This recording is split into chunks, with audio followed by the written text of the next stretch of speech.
Good morning mga kapatiran kong faithful na nakikinig dito sa ating platform na GIA Global Online Prayer. Magandang umaga mga Dabar Church, ganun din sa ating mga butihin at masigasig na mga host. Good morning sa lahat. Praise the Lord! Magkakasama na naman muli tayo mag-aaral ng salita ng Diyos. Let us pray. Father in heaven, we thank you for your goodness upon our life. Thank you, Lord, sa iyo pong pagpapala sa amin sa araw-araw, ang iyo pong kabutihan, ang iyo pong gabay, ang iyo pong protection. Maraming salamat po.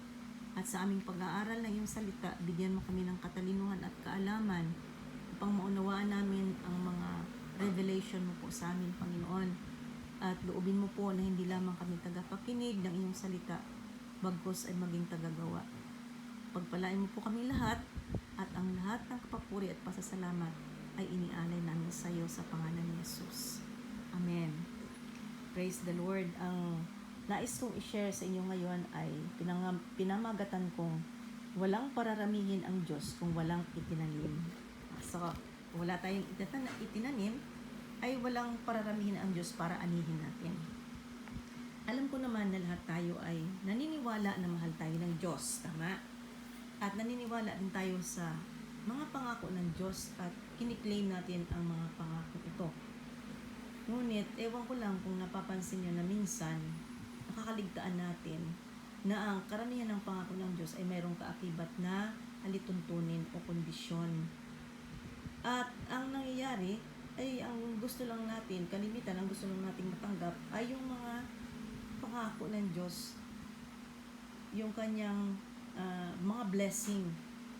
At nakakaligtaan natin na mayroon palang dapat na kondisyon tayong tutuparin before the blessing is being harvested. Ang isang maliwanag na example dito ay nasa Matthew 6:33.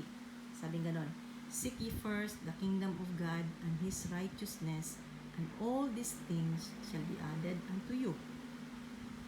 Ang madaling mag-stick sa mind natin ay all these things shall be added unto you.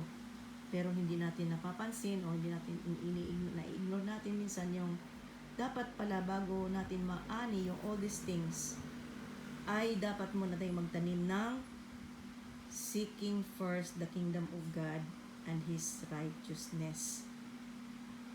So, tandaan natin ha, unahin muna nating tutuparin ang kondisyon. Kailangan mo na magtanim tayo bago tayo umani.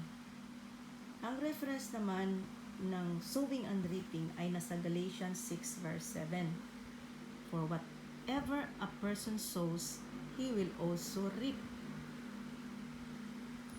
Sa NIV, "You will always reap what you plant."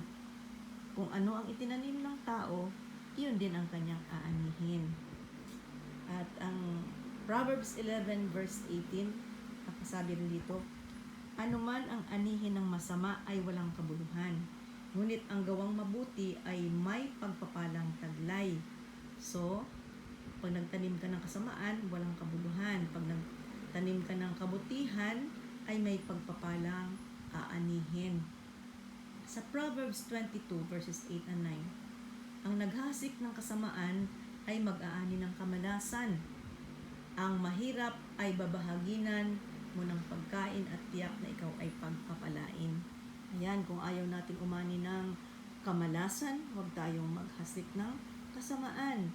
At huwag tayong manghinawa o mapagod magbigay ng tulong sa mga nangangailangan sapagkat ang ating aanihin ay pagpapala. Diba gusto natin ng pagpapala? So nakita natin ang prinsipyo ng Panginoon tungkol sa reaping and harvesting. Ngayon, bibigyan ko ng 4 lang na principles of the harvest. Ang una, ang pag-aani ay ayon sa iyong itinanim. We can only harvest what we have planted. If we have not sown it, God cannot multiply it. Kaya kung ano ang ating itinanim, ay iyon lang din ang ating anihin. Alangan naman ng tanim tayo ng santol at mamumunga ito ng mangga. Expected na kung anong tinanim mo, ay yun din ang iyong aanihin. Dito sa Bible, makakita tayo ng maraming mga examples dito. Pero si Jacob lang ang ating bigyang deal at saka si Abigail. Nakita natin dito si Jacob, no? Na sa Genesis 27 verse 18 to 19 na nagpretend siya na siya si Esau.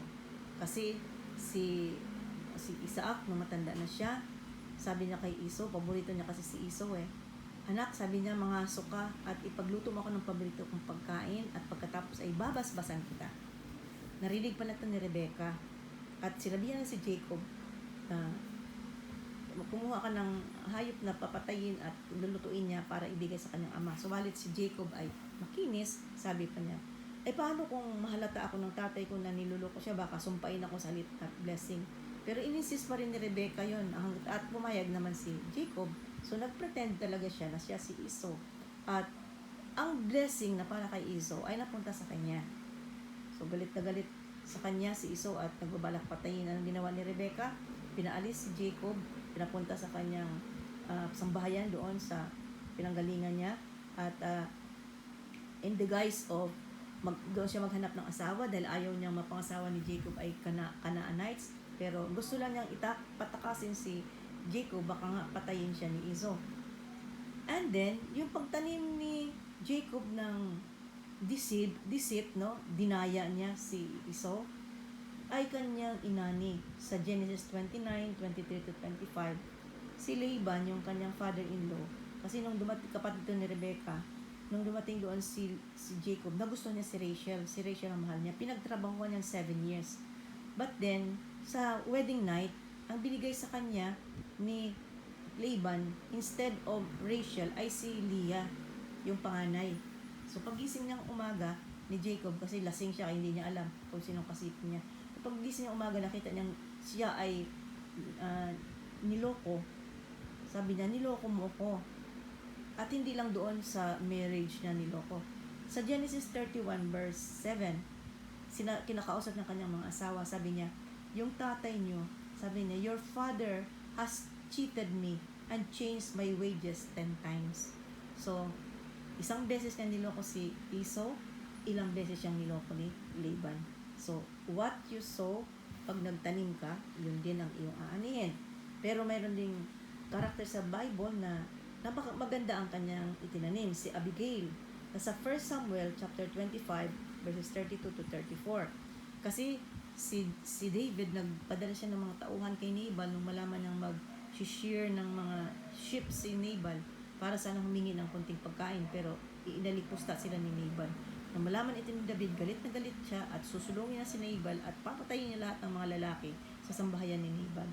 Pero nung marinig ito ni Abigail, nagdali-dali siya, nagpahanda siya ng pagkain at inumin at sinalubong niya si David. So ang itinanim ni Abigail, pangunawa, respeto, pagpapakumbaba at generosity. Iyon ang kanyang itinanim. Kaya humupa ang galit ni David, hindi niya itunuloy na patayin ang mga lalaki sa sambahayan ni Nabal at umuwi na sila. So nagtanim ng mabuti si Abigail, kaya maganda rin ang nagiging ang naani nila, walang bloodshed.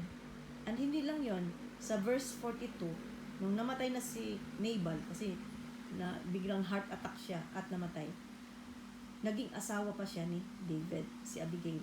So pag anong tinanim mo ay magandang tinanim mo, maganda rin ang naanihin. Praise the Lord. So dapat tayo isipin natin, ano ba yung tinatanim natin sa buhay? Ang pagtatanim ay sa pamamagitan ng ating mga iniisip, ng ating mga sinasabi, ng ating mga ginagawa. Paano bang attitude natin sa ministry? Tayo ba'y masipag o nagmamaktol? Tayo ba'y mainipin? O tayo ba ay walang gana? Ano ba ang pananaw natin? Ano ba ang ginagawa natin? Pag nagbibigay ba tayo, napipilitan? O napapahiya lang o kusang loob? Itong mga bagay-bagay, may faith ba tayo? May pasasalamat ba tayo? May patience ba tayo? Ito ba yung mga bagay na itinatanim natin sa araw-araw sa ating buhay? Kaya mag-iingat tayo na ang ating itinatanim lang ay puro mabuti, hindi matama. Kasi pag nagtanim tayo ng masama, ay masama rin ating aanihin. Nagkatanim ka ng katamaran, ay kawalan ang ating aanihin.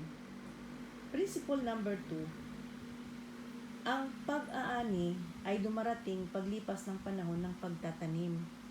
Hindi basta pag nagtanim tayo ngayon ay hindi tayo maka-expect na bukas ay tutubo na at sa makalawa mamumulaklak, magbubunga at mahihinog agad. Hindi ganon. It takes time. Diba? It takes time also to see our efforts pay off.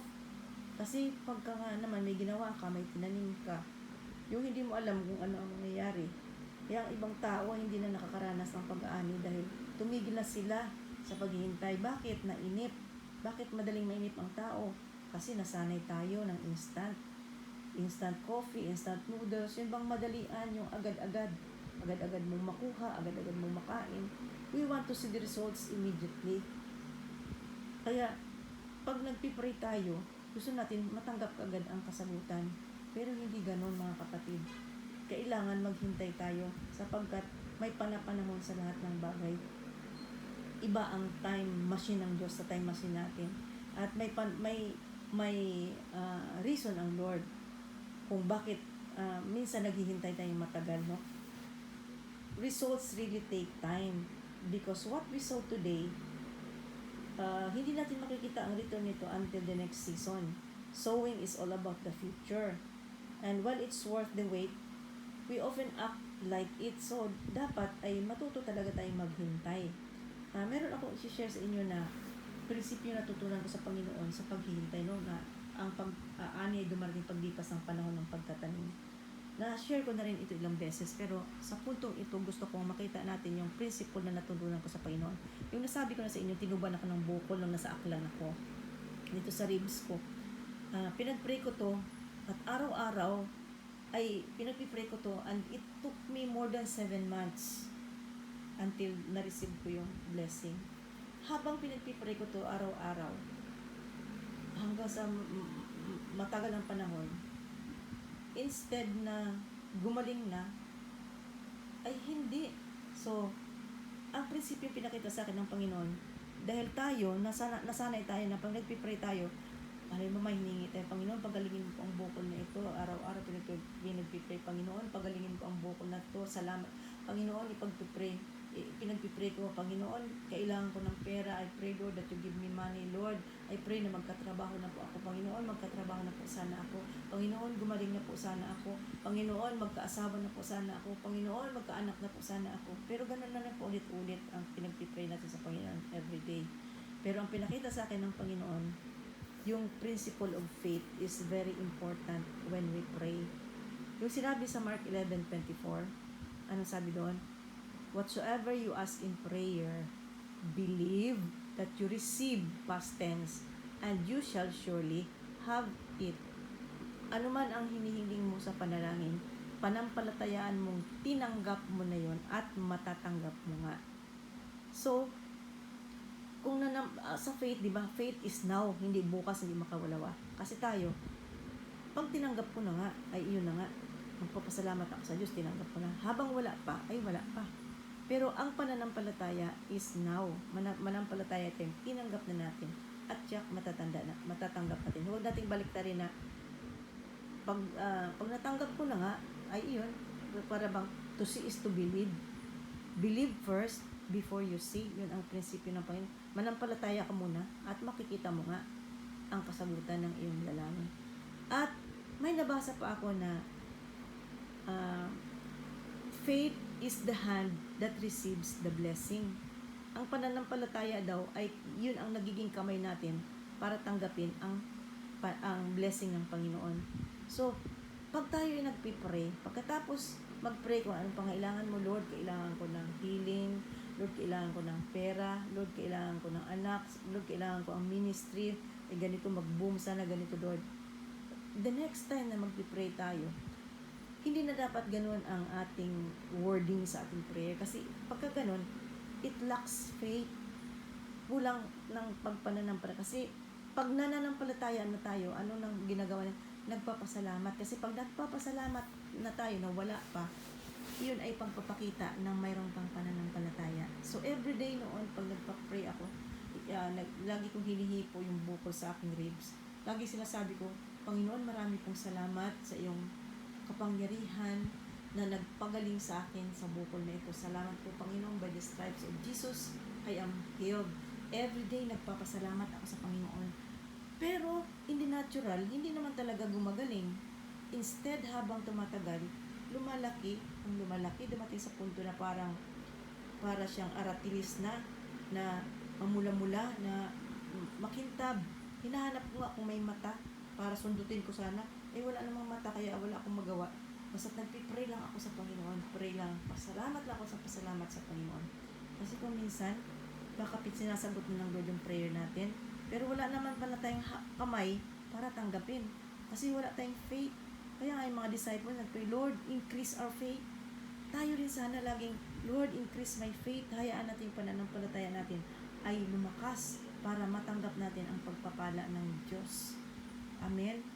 At sabi ko nga, ang pagpapasalamat ay palatandaan ng pananampalataya. Kaya huwag tayong tumigil sa pagpipray hanggat hindi natin natatanggap ang kasagutan sa ating prayer.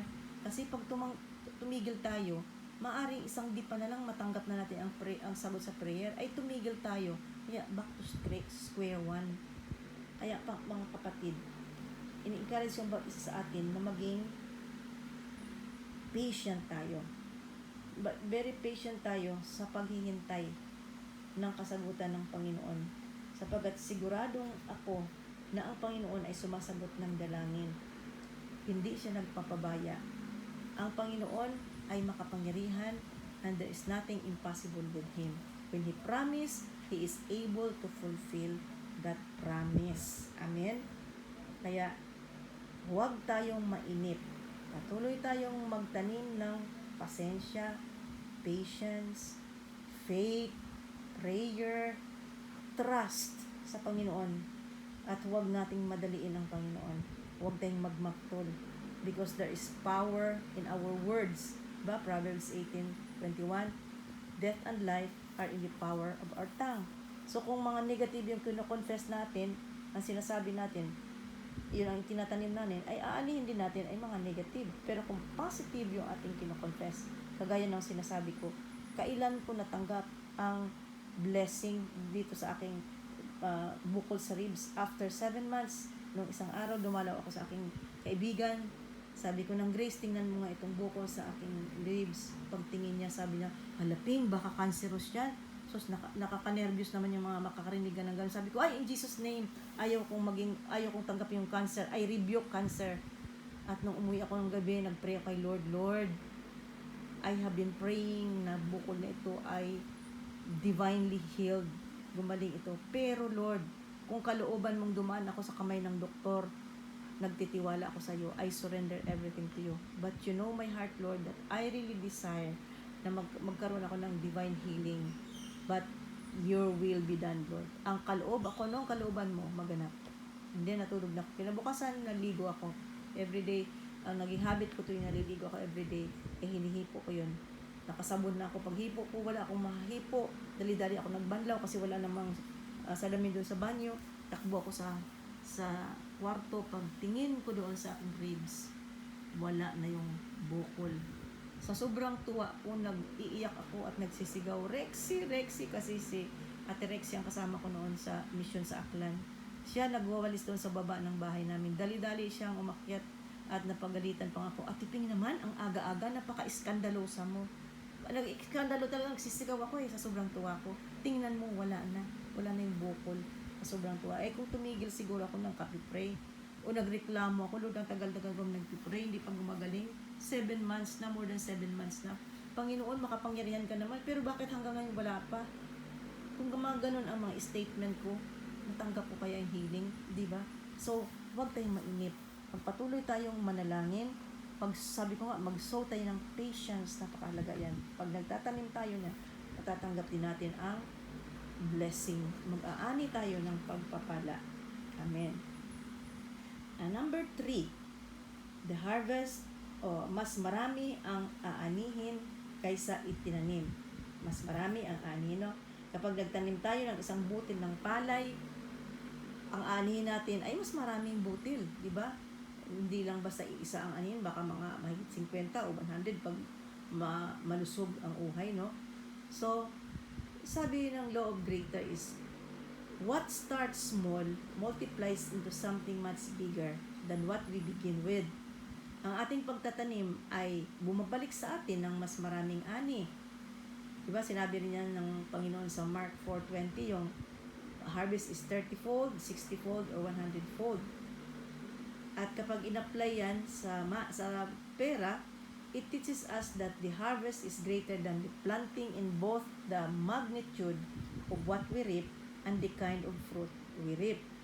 Kaya mamili tayo, maraming pera o yung kakayahan na maging totoong masaya at satisfied kung ano meron tayo. Bakit?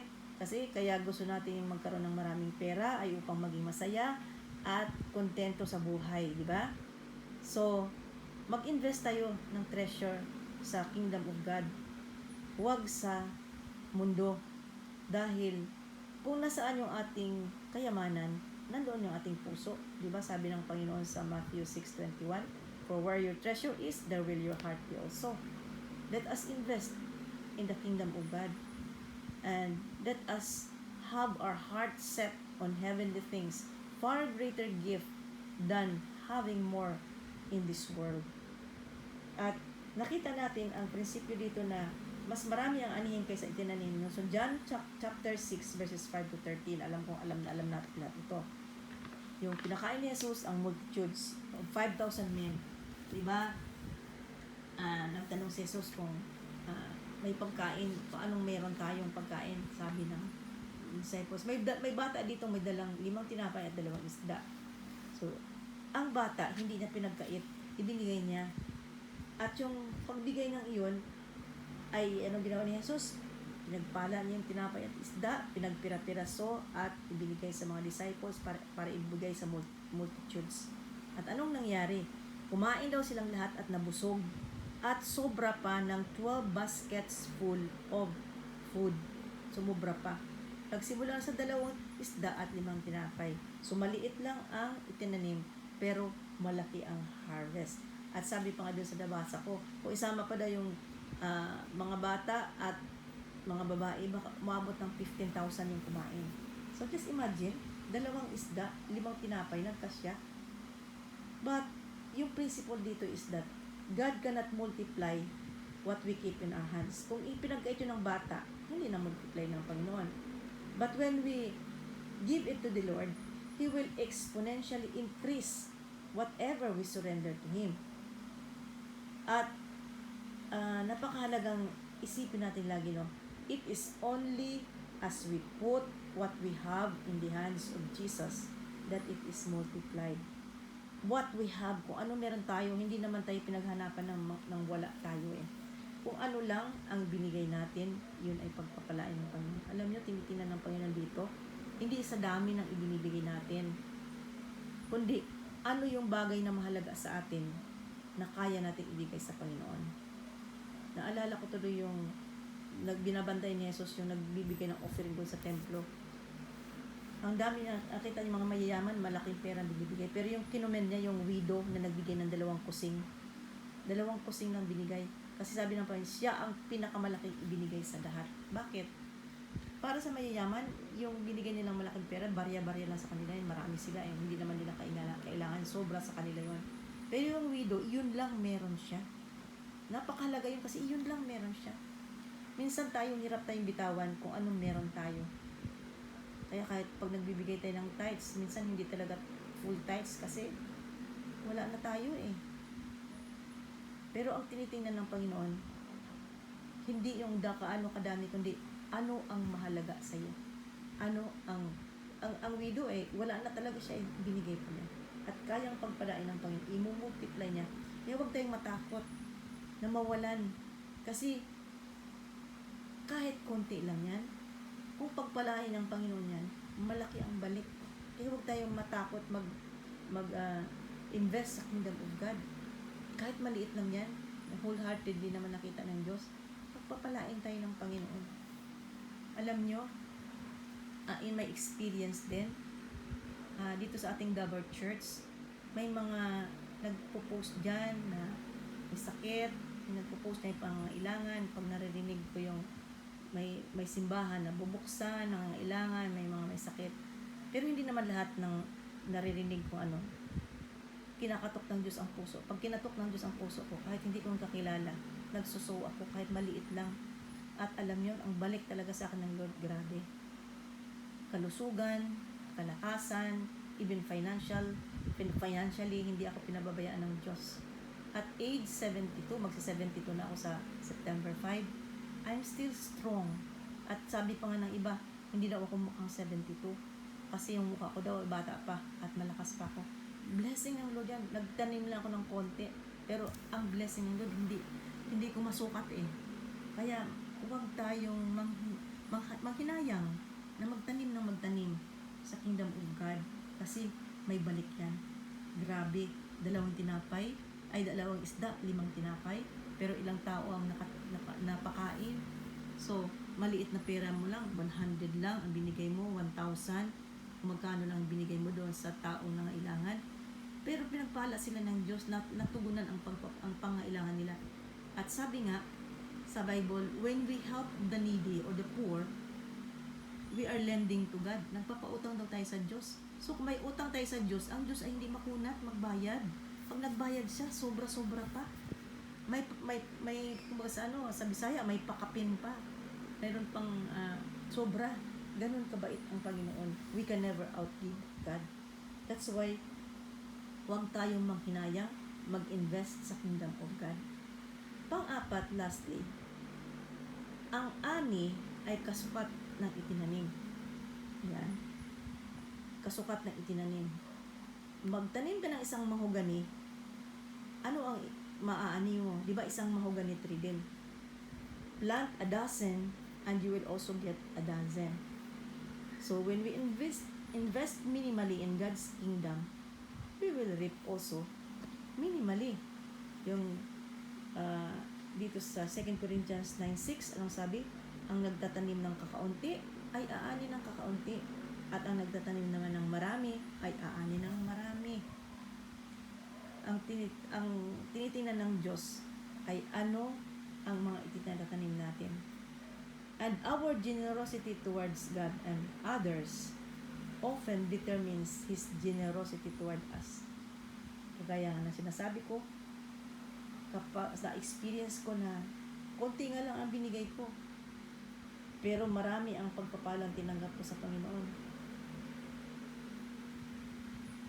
Nakakatuwa ang Diyos. Hindi natin talaga siya, we can really never outgive Him.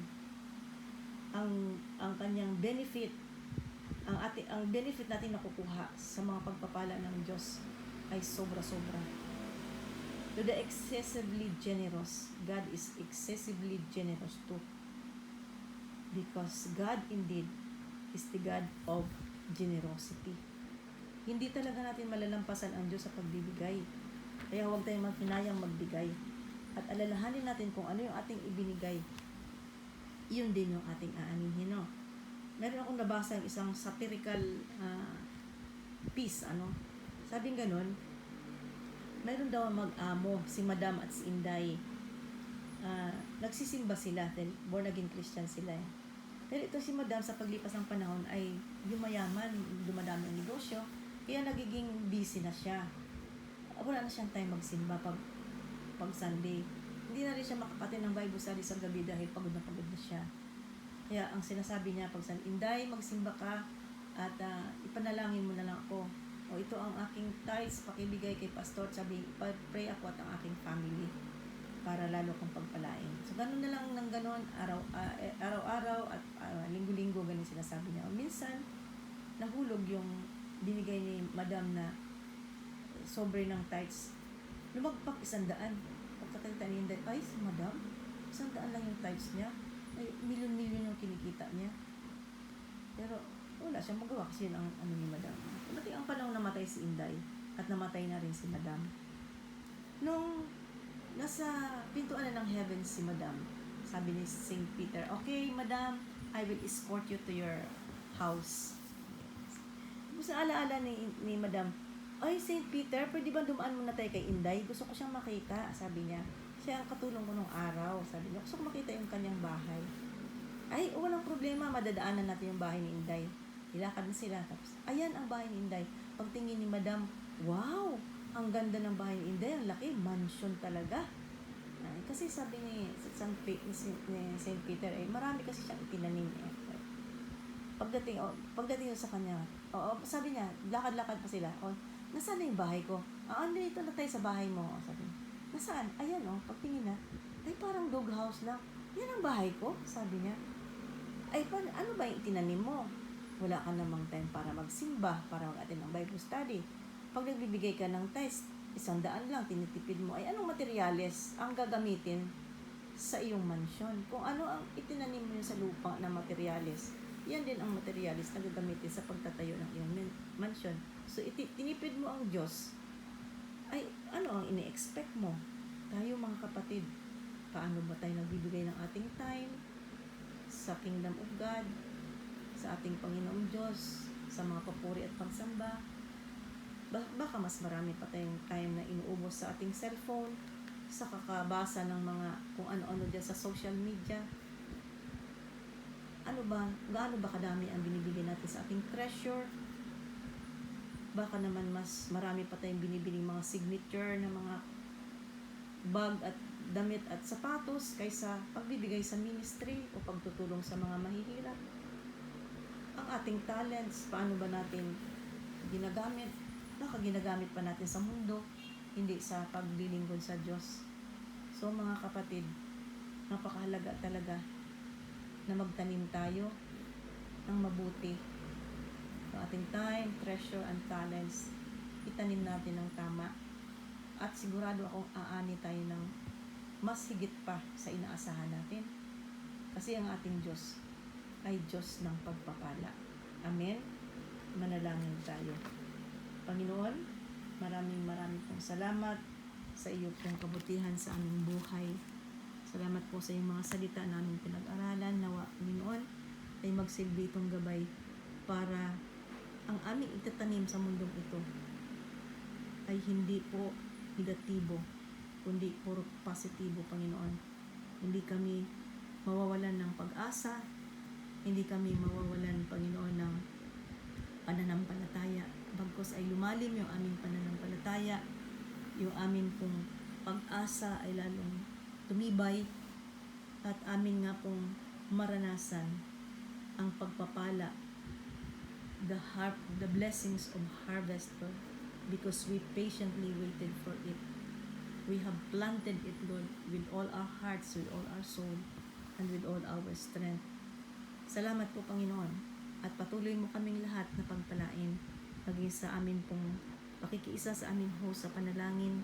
Lubin mo po, Panginoon, na talagang manalangin kami ng marugdog, Panginoon, because we believe that the prayer of a righteous man is powerful and effective, and you have all clothed us with your righteousness.